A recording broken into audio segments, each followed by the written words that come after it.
નો રિશ્તા એ પ્રેમનો એક દિવસ આ ગુરુ શિષ્યનો સંબંધ એક ધાગો થી જોડાયેલો હોય, પણ આ ધાગો એક દી તૂટી જારો. ભાઈ બહેન કોઈ જીવનમાં એવી પરિસ્થિતિ આવી તો એ સંબંધમાં ક્યાં કે તકરાર આવેલી, પણ અમર નહીં આવે. એ ગુરુએ આપણી રક્ષા એ રાખી આપણે આ કલાઈમાં બાંધીએ.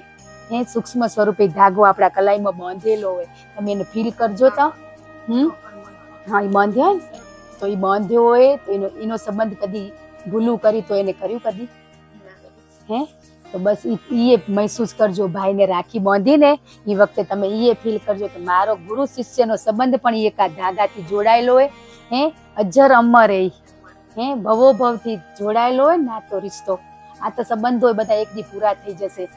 આ હે બસ એ ધાગાને તમે યાદ કરજો કે આપણે ભાઈને બંધાવશું પણ આપણા કલાઈમાં આપણા બાપે બાંધ્યો હોય એ તમે યાદ કરજો. ને એ આપણી સાથે છે જ ને આપણે હર પલ હર ઘડી આપણે સુરક્ષા કવચ બનીને ફરે છે. ખરેરા આપણે બધાને જો રક્ષાબંધનમાં મળી ના મળી બધાને ખૂબ શુભકામનાઓ કે જેનો પ્રેમ કદાચ ક્યાંક ભાઈ બહેનનો ઓછો હોય તો એના પ્રેમમાં ગુરુદેવ વધારો કરાવે. ને બસ બધાને સુખ સંપત્તિ કે ભાવ પ્રેમ કે જે જરૂર હોય પરમાત્મા બધાને પૂરી કરે. આપણે નિહાણી આવી ને અંતરથી આશીર્વાદ ભાઈને આપજો કે નિહાણીને આશીર્વાદ કે ને સંતો આપણે આ અપેક્ષાઓ હતી તે આશીર્વાદ નતા, પણ આપણે આજ ગુરુદેવે શીખવાડ્યું હોય અંતરથી મારા ભાઈ એ આપણે રક્ષાબંધનને ભાઈને આપવાના બધા દિવસો, પણ એ દિવસ એમ ન હોય તો હૃદયથી આપણી સાથે હોય ના હોય ફોનથી મેસેજથી આપણા ભાઈને ખૂબ અંતરથી આશીર્વાદ આપજો. ગુરુને સાથે રાખીને એ આપશે, આપણાથી નહીં અપાય.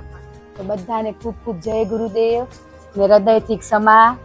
ક્યાંય તકલીફ દુઃખ શબ્દોથી જીવનમાં ઉતારજો. એ દુઃખવાળા જ શબ્દો આપણે આગળ વધારે વાલા છે. એ શબ્દો કે દુઃખ લાગ્યું હોય સોટી હોય વાલા, તમે એમ કહો સોટી દુઃખવાળા શબ્દો એ આપણે સોટી હોય. તો બધાને ખૂબ ખૂબ જય ગુરુદેવ.